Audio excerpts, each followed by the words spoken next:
kita adalah inflasi dan suku bunga tinggi, gimana nasib sektor properti gitu ya.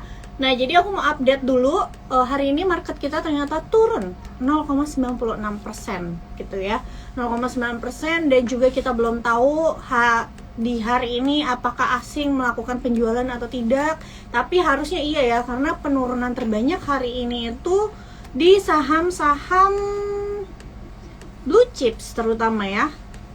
Banyak di saham-saham blue chips, termasuk juga di saham-saham market cap kecil sebenarnya, tapi saham blue chipsnya hari ini banyak turun banyak, kayak BBNI itu juga tadi ternyata patah tren dan lain-lain. Jadi biasanya kalau yang blue chipsnya itu mengalami penurunan banyak, yang jualan itu biasanya adalah asing. Oh ya, untuk Sobat Cuan yang belum tahu, saya adalah Olivia Louis, Financial Expert CNBC Indonesia. Untuk teman-teman dan juga Sobat Cuan yang nanti mau punya pertanyaan terkait saham, mau curhat dan lain-lain, bisa tulis di kolom question box. Jangan tulis di kolom komentar karena takutnya tertutup sama teman-teman yang keluar masuk. Oh, nih ada Wisnu. Selamat sore Kak. Oh iya, tadi dapat kabar cukup kaget nih, rupiah turun lagi. Sebentar ya, aku cek dulu USD rupiah ya. Kalau misalnya USD IDR, kalau rupiahnya melemah, biasanya memang marketnya pasti koreksi teman-teman. Oh iya, udah 15.400 ya, sudah melemah lagi. Ya wajar aja sih, karena semalam CPI-nya itu kan 8,2% ya. Jadi CPI itu adalah suku bunga di Amerika, ternyata masih belum rendah juga, masih mengalami inflasi sebesar 8,2%. Jadi market itu masih berekspektasi bahwa The Fed akan naikkan suku bunga kembali, dan itu menyebabkan US dollar menguat dibanding mata uang negara-negara lainnya, termasuk juga rupiah. Nah, biasanya kalau misalnya rupiahnya melemah, itu memang lebih seringnya market kita itu, market sahamnya itu cenderung terkoreksi seperti itu, karena ada yang namanya currency risk. Oke, jadi kita akan bahas nih terkait dengan properti. Banyak yang bilang kalau misalnya properti itu biasanya ada yang namanya siklus properti boom. Jadi properti boom ini munculnya itu sekitar 2-3 tahun after commodity boom. Nah, di Indonesia sendiri commodity boomnya itu sudah terjadi dari semenjak 2020 akhir sampai sekarang gitu ya, sudah 2 tahun.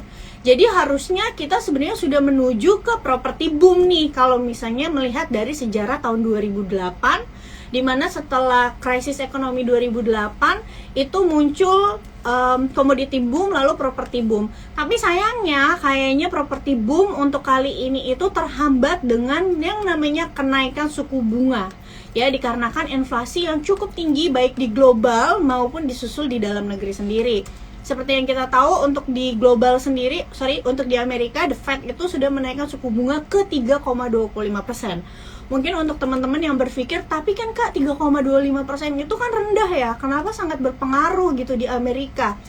Ya karena Amerika itu biasanya suku bunganya tuh 0% teman-teman. Jadi bayangin ketika biasanya suku bunga 0%, yang tadinya kalau minjem duit hampir nggak ada bunganya, tiba-tiba The Fed naikin suku bunga sampai ke 3,25%, means itu naik 3 kali lipat, maka itu akan memukul ekonomi mereka.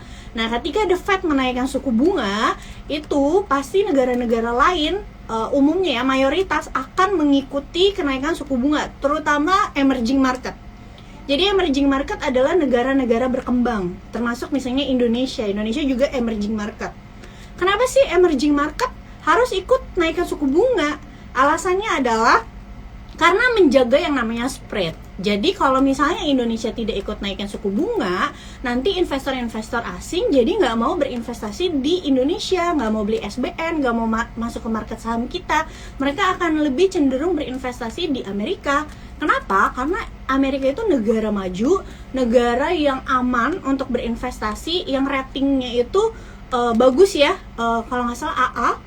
Nah, Indonesia itu negara berkembang yang ratingnya di bawah itu. Contohnya misalnya, analogi simpelnya, misalnya teman-teman kalau punya uang 1 miliar, mau taruh di deposito, di bank BCA cuma kasih bunga misalnya 1,75%. Kenapa? Karena BCA itu bank yang paling aman gitu ya, misalnya di Indonesia. Jadi dia kasih bunganya dikit. Tapi kalau misalnya Sobat Cuan cari bank lain, bank yang lebih kecil, bank yang lain ini bisa tawarin Sobat Cuan misalnya bunga yang lebih tinggi dari 1,75%, misalnya 3% seperti itu ya. Kenapa? Karena bank yang lebih kecil ini punya resiko yang lebih besar gitu ya, atau yang tingkat keamanannya di bawah BCA. Nah, ini sama seperti analogi ketika investor asing melihat sebuah negara untuk mereka taruh uang mereka atau berinvestasi. Jadi kalau misalnya suku bunga kita itu sama dengan Amerika, maka negara kita jadi tidak menarik untuk berinvestasi. Nah, itulah kenapa akhirnya Bank Indonesia menaikkan suku bunga di 2 bulan terakhir ini. Nah, karena properti itu kebanyakan di Indonesia itu pembeliannya menggunakan KPR, aku tambahin ya. Jadi kalau properti di Indonesia itu ada 2, residensial sama yang namanya industrial. Nah, kalau residensial itu yang biasanya untuk tempat tinggal, seperti misalnya rumah tapak atau juga apartemen. Nah, di Indonesia itu kebanyakan, bukan di Indonesia aja sih, di negara lain juga banyak kan, tuh pakainya KPR seperti itu.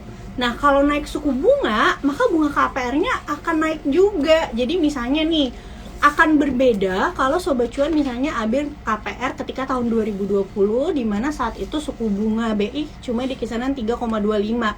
Nah, itu mungkin Sobat Cuan masih ketemu nih bank-bank yang bisa kasih bunga KPR 5%, 7%, atau bahkan di bawah itu ya. Tapi kalau suku bunga BI sekarang sudah naik 75 basis poin selama 2 bulan, itu nanti akan sulit untuk Sobat Cuan atau masyarakat menemukan rumah-rumah yang KPR-nya itu bisa kasih bunga sekitar 5% atau bahkan 6% lagi, karena biasanya kalau bank itu bunga kreditnya itu akan di atas bunga yang ditentukan oleh Bank Indonesia. Nah, jadi banyak yang mengkhawatirkan karena kenaikan suku bunga ini bisa kira-kira memperlambat datangnya properti boom. Karena apa? Karena ya itu tadi, untuk masyarakat Indonesia kebanyakan masih belinya pakai KPR. Nah, apalagi sekarang diperparah dengan inflasi di Indonesia yang masih terus tinggi. Seperti yang kita tahu, untuk BBM juga kan kemarin sempat mengalami kenaikan, tapi sudah penurunan lagi ya, tapi tetap harganya masih lebih tinggi daripada sebelumnya. Nah, ini menyebabkan inflasi ke makanan dan juga transportasi. Jadi tentunya kenaikan suku bunga inflasi dan kenaikan suku bunga akan berdampak ke masyarakat menengah hingga menengah ke bawah. Kenapa? Karena biasanya masyarakat menengah hingga menengah ke bawah kalau beli rumah itu memang rumah yang untuk mereka tinggalin, dan beli rumahnya itu pakai KPR. Nah, biasanya kalau suku bunganya udah terlalu tinggi ditambah dengan inflasi yang menyebabkan kita tuh sekarang kalau beli makanan jadi jauh lebih mahal dari sebelumnya ya. Bayar Gojek misalnya jadi lebih mahal, atau misalnya bayar transportasi seperti itu jadi lebih mahal. Nah, akhirnya banyak masyarakat yang akan hitung-hitung ulang lagi nih pengeluarannya mereka. Apakah mereka perlu bangetkah beli rumah untuk saat ini atau tidak? Nah, inilah yang akan menghambat pertumbuhan dari sektor properti sendiri. Kalau tahun 2008 ya, sebenarnya properti boom itu bukan hanya dari masyarakat yang membeli untuk ditinggalin, tapi juga windfall effect dari komoditas. Karena setelah 2008 kita ada komoditi boom juga kan, 2010 sampai 2012 waktu itu. Nah, pada saat itu harga batu bara itu naiknya itu hanya ke $100 per ton. Perbedaannya sama sekarang komoditi boomnya itu kita naik sampai ke angka $300-400 per ton ya untuk coalnya.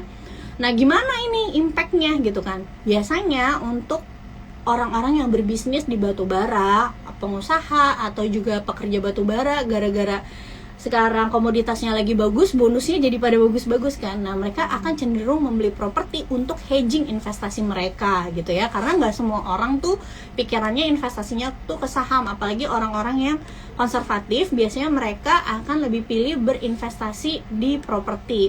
Nah, jadi sekarang yang bisa diandelin adalah ya orang-orang yang kena windfall effect dari kenaikan batu bara tersebut. Bagaimana, apakah bisa menumbuhkan permintaan terhadap properti itu sendiri.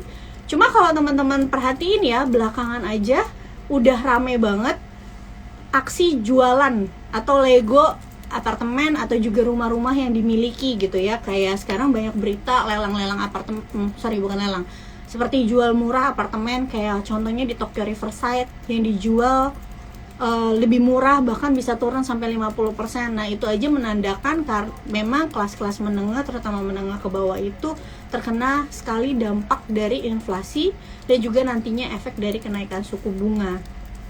Seperti itu. Teman-teman, nanti kalau ada pertanyaan bisa tulisnya di kolom komentar ya, biar tidak ketutup. Mau nanya saham lain juga boleh, nggak mesti properti. Ini kan kita ngomonginnya segmennya properti, tapi kalau Sobat Cuan punya pertanyaan lain selain saham-saham properti juga nggak masalah, seperti itu. Nah, untuk saat ini ya, kalau misalnya data dari OJK sendiri, bunga rata-rata untuk KPR bulan Agustus itu sekitar 8,6%. Ini memang sudah lebih tinggi dibanding bulan Juli. Tapi ingat, data bulan Agustus ini yang dikeluarkan oleh OJK itu sebelum The Fed sebelum Bank Indonesia melakukan kenaikan suku bunga yang kedua sebesar 50 basis point di bulan September. Jadi ada kemungkinan nanti rata-rata dari bunga KPR di bulan September bahkan Oktober bisa mengalami kenaikan yang cukup signifikan. Lalu juga sekarang itu kan kita masih nggak tahu ya ekonomi global itu akan seperti apa, terutama dari The Fed sendiri mau menaikkan suku bunga sampai ke berapa. Karena kenaikan suku bunga yang dilakukan oleh The Fed akan sangat berpengaruh dengan kenaikan suku bunga yang ada di Bank Indonesia. Kalau misalnya The Fed-nya belum berhenti naikkan suku bunga, maka Bank Indonesia juga kemungkinan besar masih akan terus menaikkan suku bunga karena harus menjaga spread yang tadi agar investor tidak banyak yang kabur dari dalam negeri. Kenapa? Kalau investornya terus jualan investasi yang di sini, itu berpengaruh sama mata uang kita. Mata uang kita biasanya jadi mengalami penurunan dikarenakan peningkatan permintaan terhadap US dollar gitu. Jadi semuanya saling berkesinambungan seperti itu.